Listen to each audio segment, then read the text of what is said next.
She wasn't a porcelain doll, and she was never meant to be a prisoner. With her soft curves, heavy thighs, and plush waist, Penelope was a Renaissance painting brought to life in a world of starving, angular monsters. The ancient vampire king worshipped her body, dripping her in diamonds and locking her away from the sun. But when his love turned into a suffocating, bloody cage, she did the impossible. She ran, and for his missing queen, the king would gladly burn the world to ashes. The frozen earth of the Whitmore estate bit through the thin soles of Penelope's velvet slippers, but she dared not stop. Her breath tore through her lungs in ragged white plumes. Her thick thighs chafed against each other under the heavy silk of her nightgown, and her plush, soft body, a body that had been worshipped, pampered, and kissed 1,000 times by the most dangerous creature on the eastern seaboard, was pushed to its absolute physical limit. She was a woman of generous proportions, built for comfort and warmth, not for sprinting through the dense, unforgiving woods of upstate New York in the dead of winter. Yet the sheer primal terror pumping through her veins gave her a desperate, unnatural stamina. Behind her, hidden in the craggy cliffs overlooking the Hudson River, loomed the colossal stone fortress known to the modern world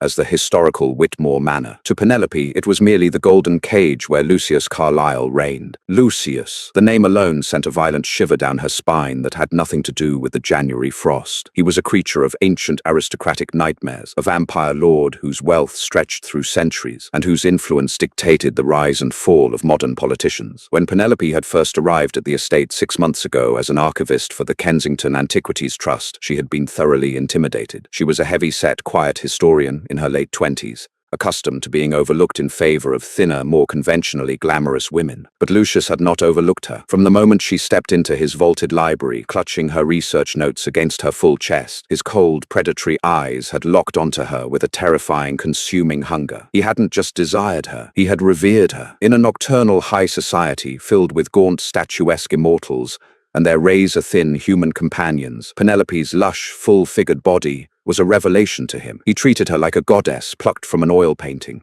He had bespoke corsets crafted from Parisian silk that didn't pinch or bind, but gently supported her heavy breasts and hugged her thick waist. He fed her decadent, rich meals prepared by a private Michelin-starred chef, watching with dark, obsessive pleasure as she ate, kissing the soft curve of her jaw and whispering that she was the only real warm thing in his endless, freezing existence. At first it had felt like a dark, intoxicating fairy tale, but the velvet ropes of his affection quickly tightened into steel chains. Her phone was subtly replaced with one that only allowed calls to the estate's internal network. Her emails to the trust were intercepted and replied to by his sprawling corporate entity, Aegis Financial. And then came the sudden tragic disappearances. First, it was her intrusive landlord in Boston, who was reportedly lost in a boating accident. Then it was Joanne, her closest friend, who abruptly moved to London and ceased all communication. Penelope had blinded herself to the truth until tonight. Unable to sleep, she had wandered into the forbidden west wing of the manor. In Lucius's private, soundproofed study, she found a locked mahogany drawer left carelessly ajar. Inside wasn't a collection of antique coins or corporate documents, but a horrifying trophy case. There was her landlord's tarnished watch, and sitting right beside it, coated in a terrifyingly thick layer of dried brown blood,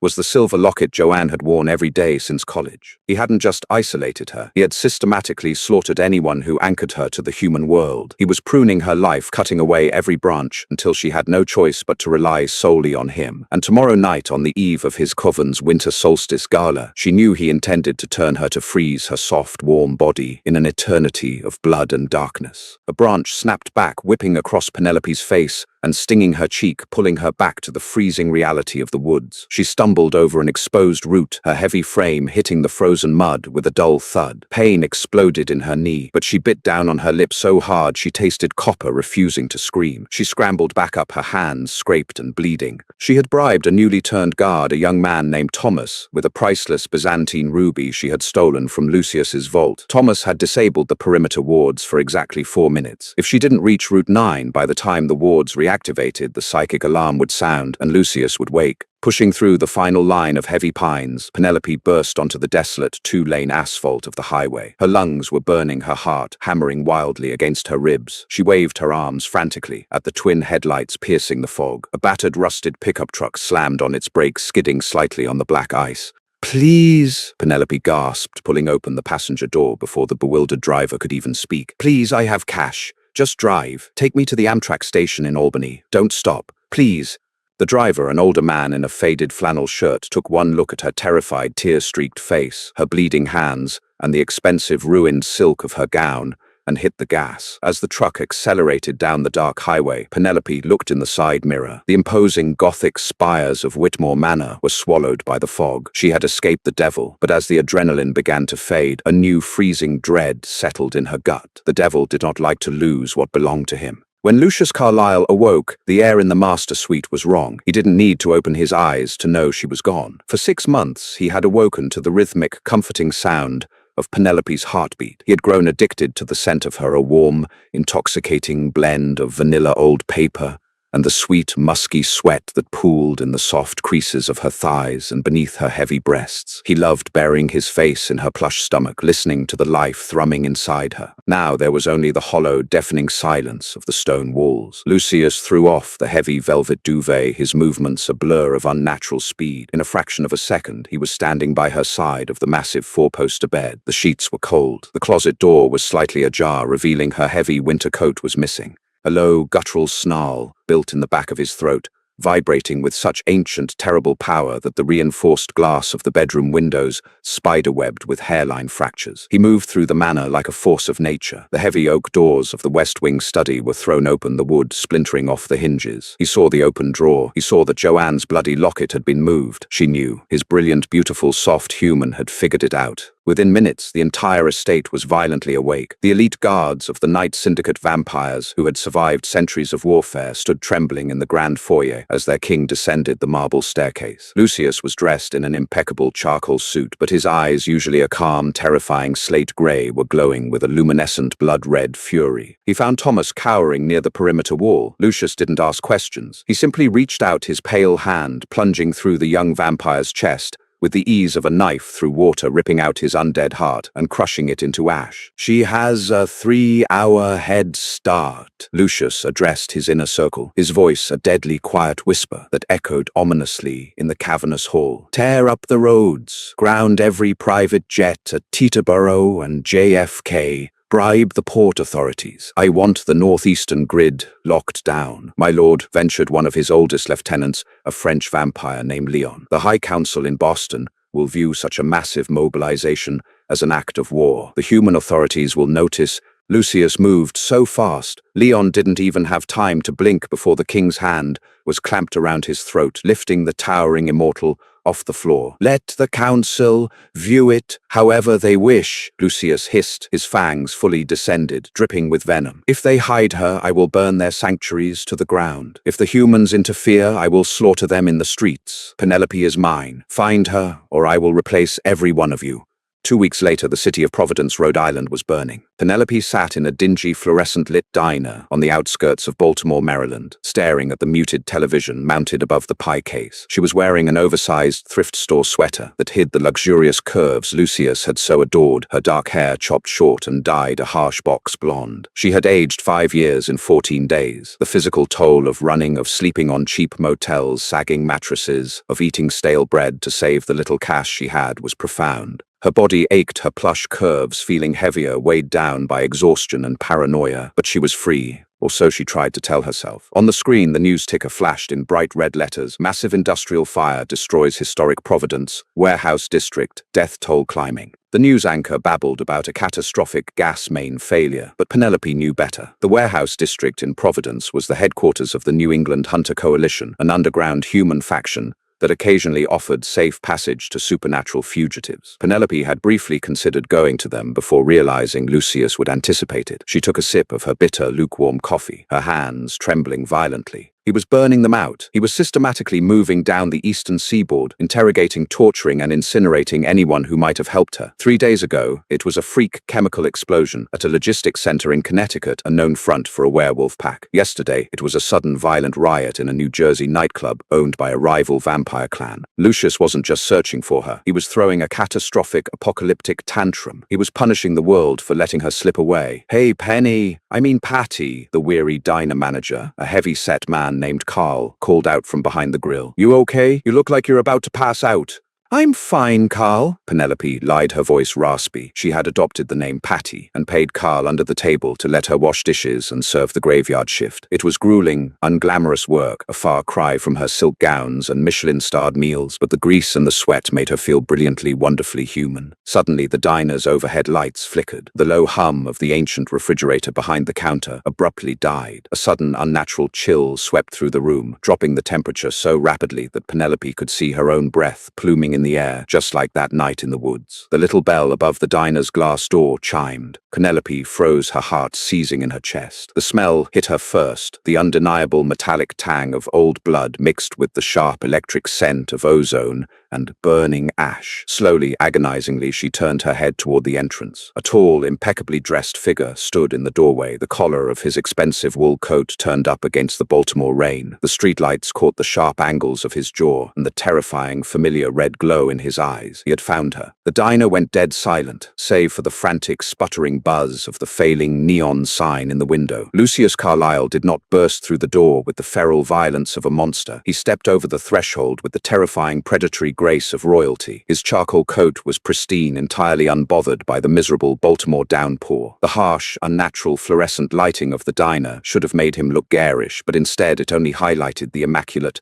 marble-like perfection of his features. Penelope's breath caught in her throat, a choked sob trapped behind her teeth. Her thick, trembling fingers gripped the edge of the formica counter so hard her knuckles turned a mottled, bruised purple. She felt the heavy, exhausted weight of her plush body betraying her, her legs turning to lead. There was nowhere to run. The back exit led to a fenced-in alley, a dead end she had noted on her very first shift. Patty, Carl, the diner manager, wiped his greasy hands on his apron, stepping out from behind the grill. He was a large man, fiercely protective of his graveyard shift employees, but he was entirely oblivious to the apex predator standing before him. "Hey, buddy, we're closed for maintenance. You're gonna have to find coffee down the street." Lucius didn't even look at the man. His luminescent slate-gray eyes were locked entirely on Penelope, devouring the sight of her. He took in her butchered, bleached hair, the dark, bruised circles under her eyes, and the baggy, atrocious thrift store sweater that hid the lush, magnificent curves he had spent 6 months worshipping. A muscle feathered in his tight jaw. "Do you have any idea?" Lucius whispered, his voice, a smooth, silken razor blade that effortlessly carried across the diner. "What you have done to me, Penelope? Leave her alone," Carl barked, stepping between them, reaching under the counter for the heavy steel flashlight he kept for unruly drunks. Before Penelope could scream a warning, Lucius moved. It was a blur of violence so fast the human eye couldn't track it. 1 second he was by the door, and the next he was standing directly in front of Carl. He seized the heavy-set man by the throat and hoisted him 2 feet into the air, pinning him against the stainless steel exhaust hood. Carl gagged his legs, kicking wildly, his face turning a terrifying shade of plum. "Lucius, no, stop!"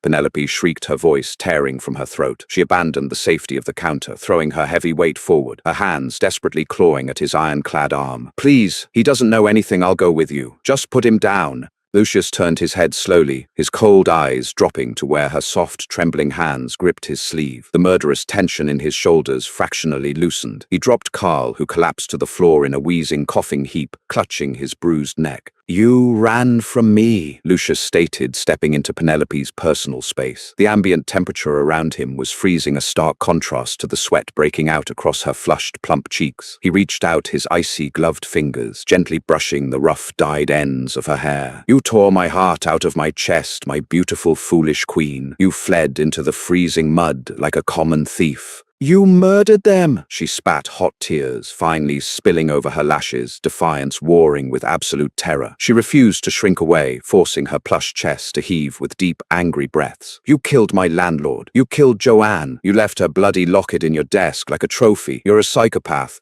Lucius's hand froze against her cheek. For a fraction of a second, genuine, unadulterated confusion flickered in his ancient eyes. Then his expression hardened into something infinitely darker and more complex. "Your landlord was a disgusting voyeur who installed hidden cameras in your bathroom, Penelope. I dealt with him because human law would have only given him a slap on the wrist," Lucius said softly, stepping closer until his chest brushed against her soft breasts. "But Joanne, I did not kill your precious friend." "Liar," she sobbed, shaking her head. "I saw her locket, covered in blood." "Because it was forcibly removed from her neck by the people she sold you to?" Lucius snarled, his voice vibrating with sudden explosive rage. "Did you really think the Kensington Antiquities Trust Hired a woman with no field experience just to archive old books. Did you think it was a coincidence they placed you in Boston exactly where my syndicate operated? Penelope blinked, the room spinning. What are you talking about?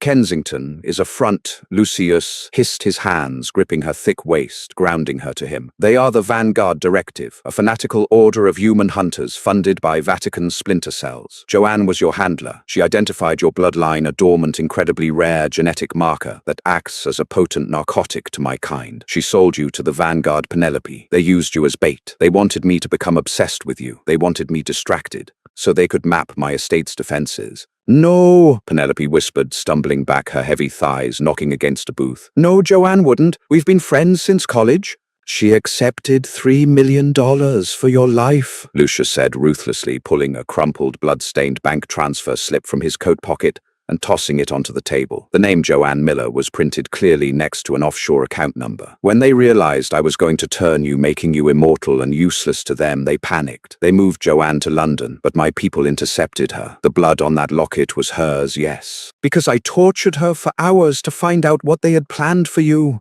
Penelope stared at the paper, her mind fracturing. The golden cage hadn't just been Lucius's doing. She had been led into it by the one person she trusted. Before the horrific reality could fully sink in, the diner's front windows exploded inward. A deafening barrage of gunfire shattered the quiet night. Shards of safety glass tore through the air. Lucius roared a sound of pure demonic fury and tackled Penelope to the floor. His massive body covered her plush frame entirely, acting as an impenetrable shield. Penelope screamed as she heard the wet, sickening thud of bullets tearing into Lucius's back, but these weren't normal bullets. The smell of burning flesh and searing chemicals instantly filled the air. Silver nitrate and UV phosphorus. Lucius grunted, his body convulsing in agony above her. Blood, thick and black, dripped from his lips onto her cheek. Through the shattered window, a dozen men dressed in black tactical gear poured into the diner, wielding heavy assault rifles and glowing ultraviolet floodlights. The Vanguard had found them, and they weren't here to rescue her. The diner was a chaotic storm of blinding white light and deafening gunfire. Lucius hoisted Penelope off the linoleum floor, with one arm ignoring the smoking craters burned into the expensive wool of his coat and the flesh beneath it. He moved with a brutal, desperate, limping speed, dragging her heavy, stumbling body toward the kitchen doors. Stay down, Lucius roared, throwing her bodily behind the thick stainless steel prep counter just as a barrage of high-caliber rounds tore through the swinging doors, shredding the industrial refrigerators. Penelope crashed to the floor, her heavy thighs bruising against the tile. She was hyperventilating, her plush chest heaving erratically. The world had inverted. The immortal monster who had kidnapped her was bleeding out on the greasy kitchen floor to protect her, while the so-called human authorities, the people her best friend had sold her to, were actively trying to turn them both into Swiss cheese. Lucius ripped a massive commercial gas cylinder from the wall, with his bare hands tearing the metal pipe like wet paper. He hurled it blindly over the counter toward the dining room. Close your eyes and cover your ears, he commanded, his voice tight with agonizing pain. Penelope slapped her hands over her ears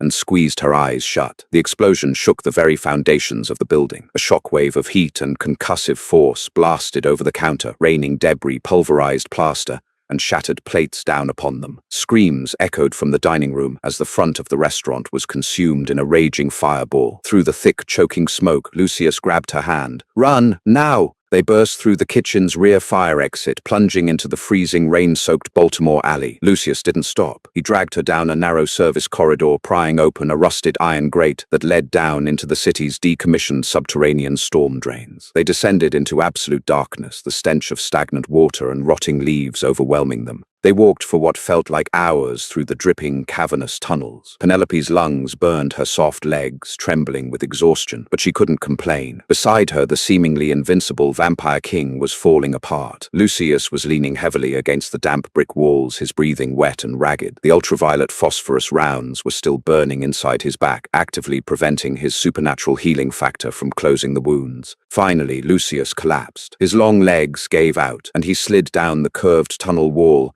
hitting the muddy concrete floor with a heavy splash. Lucius! Penelope gasped, dropping to her knees beside him. The freezing water soaked instantly through her cheap denim jeans, plastering them to her thick calves. She reached out her hands, shaking, and gently touched his shoulder. He hissed in pain, his head falling back against the brick. The luminescent glow in his eyes was fading, replaced by a dull, cloudy gray. His skin, usually pale and perfect, was ashen and flaking at the edges of his jaw. "Leave me," he whispered, coughing up a spatter of black blood. "The phosphorus, it's spreading. In a few minutes, I will enter torpor, a deep sleep. They will find me." Penelope stared at him. She thought about the golden cage at the Whitmore estate. She thought about the terrifying possessiveness, the suffocating isolation. But then she thought about the bank transfer slip, Joanne, the vanguard, the people who had priced her life at $3 million and sent a death squad to clean up the mess. Lucius had kept her as a prisoner, yes, but he had worshipped her. He had genuinely believed he was protecting her from a world that only saw her as a biological commodity. "No,"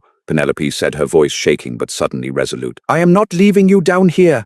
She pulled the oversized, thick wool sweater over her head, shivering violently as the freezing underground air hit her thin undershirt. She bundled the heavy fabric and pressed it firmly against the worst of the smoking chemical burns on his chest and shoulder. Lucius groaned, his cold hand reaching up to weakly grip her plush, soft waist. Even dying, his instinct was to pull her closer to seek the radiant, vibrant warmth of her heavy body. "You are too good for this world, my beautiful girl," he murmured, his eyes fluttering shut. "I should have burned them all sooner." Before Penelope could reply, a splash echoed down the tunnel. A lone figure stepped out of the shadows, holding a high-powered tactical flashlight and a wicked, serrated machete coated in a dull silver sheen. He was a tall, rugged man with a scar slicing through his left eyebrow. He wore the tactical insignia of the Vanguard Directive. "Well, well," the hunter sneered, his voice echoing off the damp walls. "Gideon Cross, Vanguard Elite. I gotta admit, I didn't think the great Lucius Carlyle would go down hiding in a sewer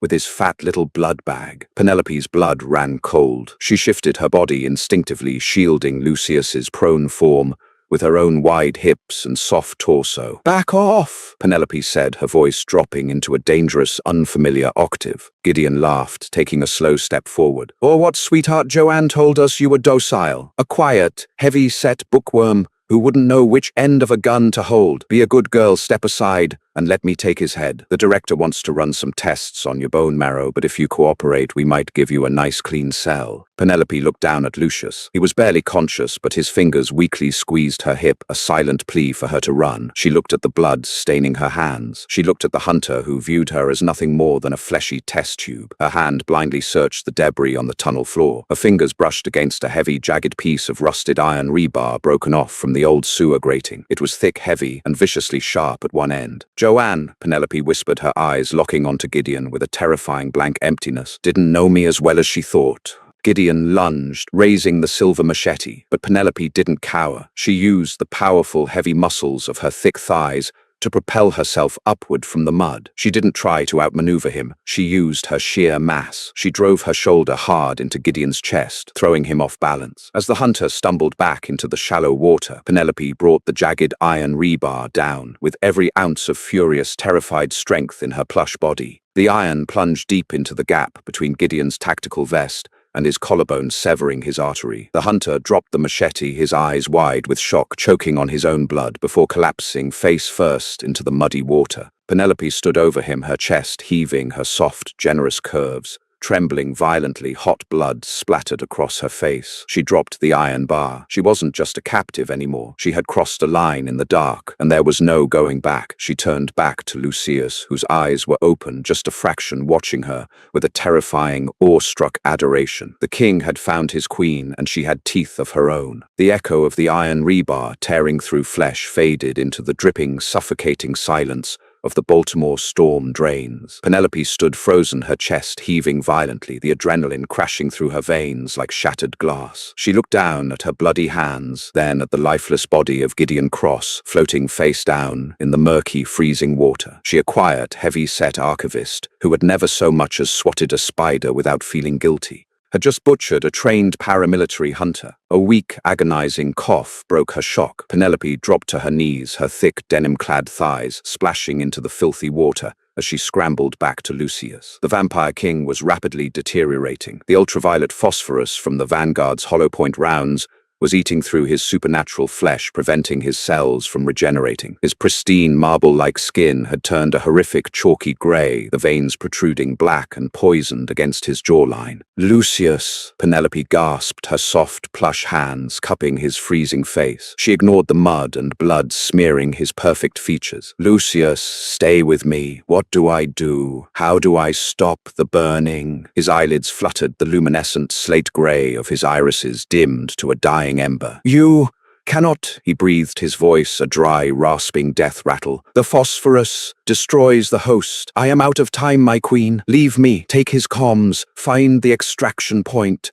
"Shut up!" Penelope sobbed, fear and a newfound ferocious anger boiling in her gut. She remembered what he had told her in the diner just minutes before the ambush. She identified your bloodline, a dormant, incredibly rare genetic marker that acts as a potent narcotic to my kind. "My blood? It's a narcotic. It has to be strong enough to heal you." Lucius's eyes snapped open, a flash of pure, terrified lucidity breaking through the haze of his agony. "No, Penelope, no. If I taste you now, in this state, I will not be able to stop. I am starving, and you are too potent. I will drain your beautiful warm body until there is nothing left. I would rather burn to ash." He tried to push her away, but his iron strength was entirely gone. Penelope's soft, plush body, which she had spent a lifetime feeling insecure about, became her greatest weapon. She swung a heavy thigh over his hips, straddling his waist, and using her generous weight to pin him to the wet concrete. She wasn't a fragile porcelain doll he could command. She was an unmovable force of nature. "You don't get to die to absolve your guilt," Penelope said fiercely, tears cutting tracks through the grime on her plump cheeks. She reached out and grabbed the silver machete Gideon had dropped. "You dragged me into this nightmare, Lucius Carlyle, and you are going to get me out of it." Before he could protest, Penelope pressed the serrated edge of the silver blade against her own forearm and sliced. A sharp gasp escaped her lips as the hot crimson blood welled up, spilling rapidly over her pale skin. The scent hit the stagnant air of the sewer like a nuclear shockwave. It didn't smell like regular human blood, metallic and coppery. It smelled intoxicatingly sweet, like crushed velvet, dark honey, an ancient, unearthly power. Lucius's body convulsed violently beneath her. A feral, guttural snarl ripped from his throat, his fangs fully descending. The monster inside him, starved and dying, reacted instantly to the intoxicating aroma. Penelope pressed her bleeding forearm directly against his parted, blood-stained lips. The moment his tongue tasted her blood, Lucius lost his mind. His hands, previously weak and dying, suddenly clamped onto her thick waist with the crushing force of a vice. He dragged her plush body down hard against his chest, his mouth latching onto her arm. He didn't just drink, he devoured. A wave of dizzying, euphoric heat crashed through Penelope's system. The bite didn't hurt. Instead, a potent supernatural endorphin rush flooded her brain, a biological mechanism designed to make the prey pliant. Her vision blurred, her heavy head falling back against the brick wall of the tunnel. She felt the incredible, terrifying suction of his mouth drawing the life from her veins. As he drank, the transformation was instantaneous and terrifying. The black, poisoned veins on Lucius's neck rapidly receded, flushing with vibrant, immortal life. The smoking, charred flesh on his shoulder, where the phosphorus had eaten away muscle, began to knit together with horrifying, wet, snapping sounds. "He's taking too much," her fading, dizzy brain warned her. The cold of the sewer was creeping into her bones. She felt her plush chest growing heavy, her heartbeat slowing to a dangerously sluggish rhythm. "Lucius," she mumbled, her voice thick and slurred. She tried to push against his shoulders, but her arms were like lead. "Lucius, please."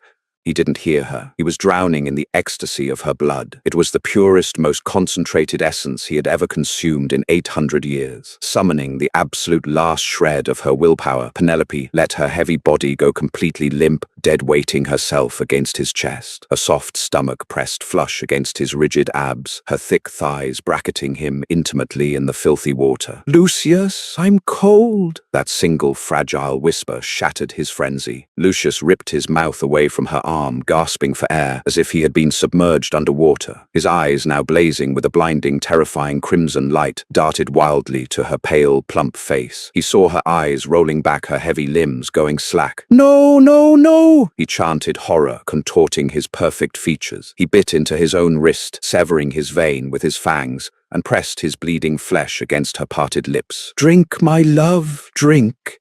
Penelope weakly swallowed the thick, metallic, freezing blood of the vampire king. The effect was like a bolt of lightning striking her heart. Her eyes flew open, her pupils dilating as immortal power surged through her human veins, instantly replacing the volume she had lost. The bleeding on her arm stopped immediately, the wound sealing itself into a faint silver scar. Lucius pulled her up into his lap, burying his face in the crook of her neck, trembling violently. He was fully healed, vibrating with lethal power, but he held her soft, generous body as if she were made of spun glass. "You saved me," he whispered into her wet skin, his voice thick with an emotion that sounded terrifyingly close to tears. "You chose me." Penelope wrapped her arms around his broad, imposing shoulders, the reality of the blood pact settling into her bones. She wasn't his prisoner anymore. She was his equal, and they had a war to fight. An hour later, the torrential Baltimore rain washed the sewer muck off their clothes as they emerged from a forgotten maintenance hatch 2 blocks from the inner harbor. Lucius moved with terrifying renewed grace, keeping Penelope tucked securely under his arm. Her plush body felt exhausted, yet strangely hyper-aware, her senses dialed up to an unnatural degree,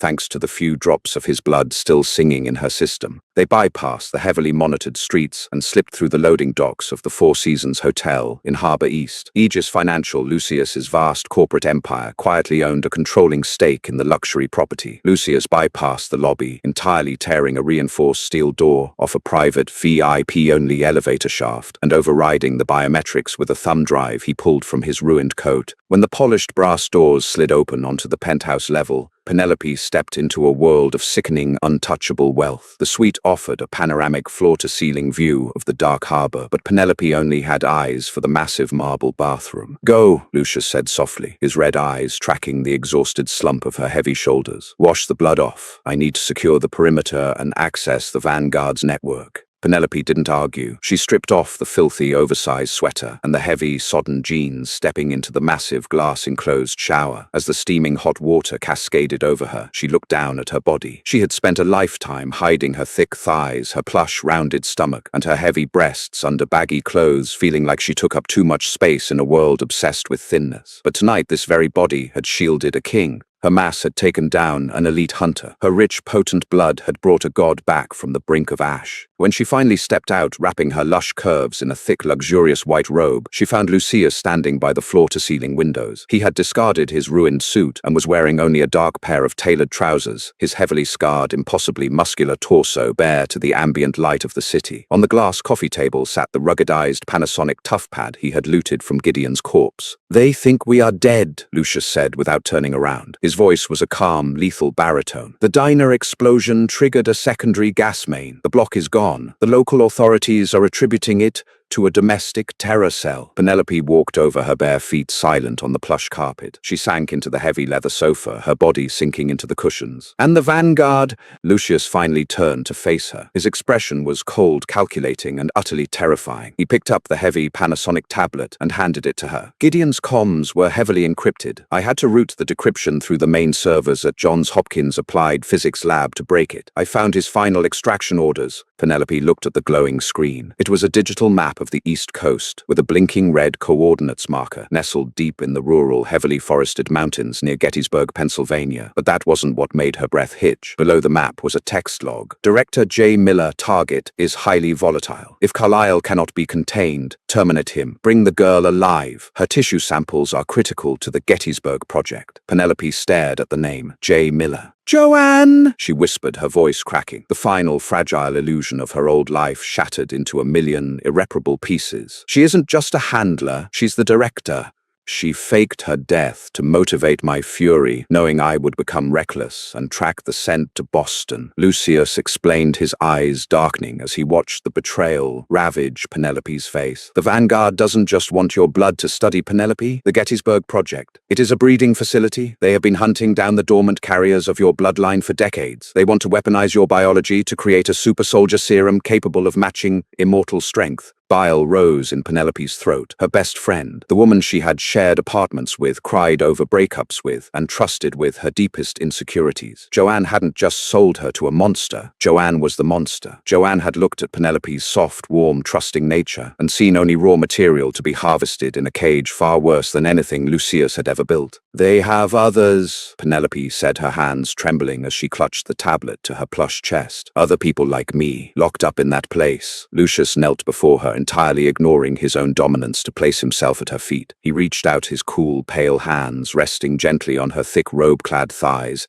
an anchor in the storm of her panic. "They do," Lucius confirmed softly. "And the Vanguard believes you died in the sewer tonight. They believe they have won." Penelope looked down at the vampire king kneeling before her. She saw the absolute terrifying devotion in his eyes. He had burned cities simply because he thought she was missing. What would he do if she asked him to destroy her enemies? "Lucius," Penelope said, her voice dropping the tremble, replaced by a cold, hard steel she didn't know she possessed. She leaned forward, her heavy breasts pressing against the soft fabric of the robe, her eyes locking onto his. "I want to burn it to the ground, all of it. I want Joanne to look me in the eye before she dies." A slow, wicked, and breathtakingly beautiful smile spread across Lucius's face, his fangs glinting in the city lights. He leaned up, pressing a deeply reverent bloody kiss to the soft curve of her plush waist. "As you command, my queen," he whispered into the terry cloth. "We leave for Gettysburg at midnight." The Michaud State Forest, stretching across the Appalachian Mountains near the historic Gettysburg battlefield, was suffocated by a freezing starless night. Hidden deep within the dense timberline sat the Buchanan Geological Survey outpost. On paper, it was a heavily funded federal research annex. In reality, it was the Vanguard Directive's beating heart, a sterile subterranean nightmare built to harvest human beings. Penelope stood at the edge of the tree line, her breath pluming in the icy air. She was no longer wearing a terrified girl's silk nightgown or a fugitive's thrift store rags. She was clad in black tactical gear, custom-tailored by Aegis Financial's underground quartermasters. A reinforced Kevlar vest securely hugged her heavy breasts and plush waist, while dark, durable cargo pants stretched comfortably over her thick thighs and wide hips. Resting heavy in her hands was a modified HK-MP5 submachine gun. She wasn't a trained soldier, but the lingering drops of Lucius's immortal blood in her system had sharpened her vision to a predatory degree and steadied her hands. Beside her, Lucius Carlyle was a monument of terrifying, beautiful destruction, flanked by his most lethal lieutenants, including the towering French immortal Leon the Vampire King, stared down at the concrete-reinforced bunker doors. "They have biometric locks, titanium plating, and a dozen snipers with thermal scopes on the ridge," Leon murmured, adjusting his rifle. "Blind the scopes," Lucius commanded softly, "and tear the doors off their hinges." The forest erupted. In a fraction of a second, the snipers on the ridge were silenced by blurs of unnatural movement. Lucius did not wait for the all-clear. He walked directly out into the open clearing. Two automated heavy machine gun turrets mounted on the bunker whirred to life, spitting a deafening barrage of armor-piercing rounds. Lucius moved with a speed that defied physics, dodging the ballistic hail. He reached the massive titanium blast doors, dug his pale,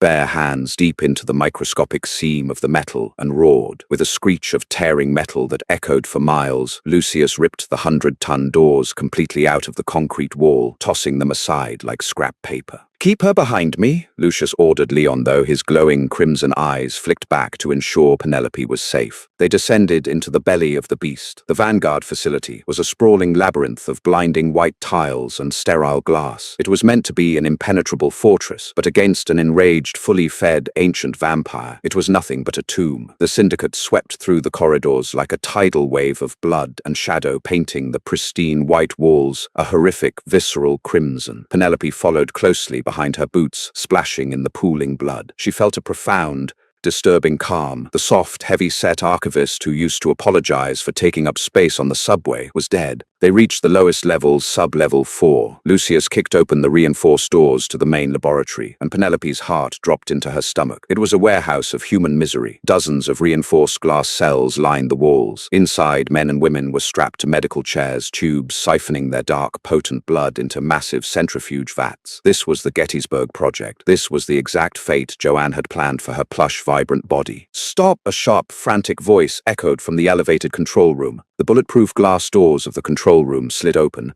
and director Joanne Miller stepped out onto the catwalk. She wore a pristine white lab coat over a tailored suit, her blonde hair pulled back in a severe bun. In her hands, she gripped a massive Desert Eagle handgun loaded with silver nitrate rounds, aimed directly down at the lab floor. Joanne's eyes swept over the carnage, but when her gaze finally landed on the heavy-set woman standing boldly behind the Vampire King, the color completely drained from her face. "Penelope," Joanne gasped, her voice cracking in absolute disbelief. "You're supposed to be dead. Gideon is rotting in a Baltimore sewer," Penelope said, her voice projecting with a cold, ringing authority. She stepped out from behind Lucius's massive frame. She stood tall, letting the tactical gear emphasize every lush, generous curve of the body Joanne had tried to sell. "You always underestimated me, Joe. You don't understand what you're doing," Joanne screamed, her hands shaking. "He is a monster pen. Your bloodline is the key to human survival. You owe us this. I owe you nothing," Penelope snarled. Her thick fingers tightened around the grip of her weapon. "You sat in my apartment, drank my wine, and smiled in my face while you calculated how many gallons you could drain from my veins. You aren't saving humanity. You're just a butcher in a lab coat." "If I can't have you alive, I'll take your corpse," Joanne shrieked, pulling the trigger. The deafening boom of the handgun echoed through the cavernous lab, but Lucius was already there. He caught the massive silver nitrate round squarely in his armored palm, dropping the crushed bullet to the floor, his crimson eyes locking onto Joanne with the promise of eternal suffering. "Tear her down," Lucius commanded. "No," Penelope interjected, raising her weapon. "She's mine." Joanne's eyes went wide with sheer terror. "Penelope, please, we were sisters." "You sold your sister for $3 million, Penelope said coldly. Without hesitation, Penelope pulled the trigger. A short, controlled burst of gunfire tore through the lab. Joanne was thrown backward violently, her white lab coat blooming with dark red flowers before she collapsed lifelessly onto the steel grating of the catwalk. The silence that followed was absolute. Penelope slowly lowered the weapon, her final tether to her old human life completely severed. She turned to look at the glass cells, at the terrified, exhausted prisoners staring back at her in awe. "Leon," Lucius said softly, stepping up to wrap his strong protective arm around Penelope's thick, plush waist, pulling her flush against his side. "Release the donors, burn the servers, erase this place from existence." As the syndicate systematically dismantled the laboratory, Lucius cupped Penelope's face. He looked at her, a full-figured, magnificent woman dripping in sweat, gun, oil, and power, with absolute reverence. "You are magnificent," he whispered, pressing his lips to her soft, flushed cheek. Penelope leaned into his immortal coldness, a true queen standing in the heart of her kingdom. She had fled his golden cage, only to realize the real cage was the world that wanted her weak. Here in the ashes of the vanguard, she was infinite. "Take me home, Lucius," she murmured, and the king gladly obliged. The ashes of the Gettysburg Project settled, but the dark, bloody reign of the Vampire King and his plush, formidable queen has only just begun. From a terrified, soft-spoken captive to a ruthless leader who brought an ancient monster to his knees, Penelope's transformation proved that true power doesn't come in a fragile package. If you were captivated by this intense, twisting tale of betrayal, brutal vengeance, and dark, obsessive romance, make sure to smash that like button. Share this story with your friends who love a fierce, curvy heroine, and subscribe to the channel so you never miss another heart-pounding supernatural drama.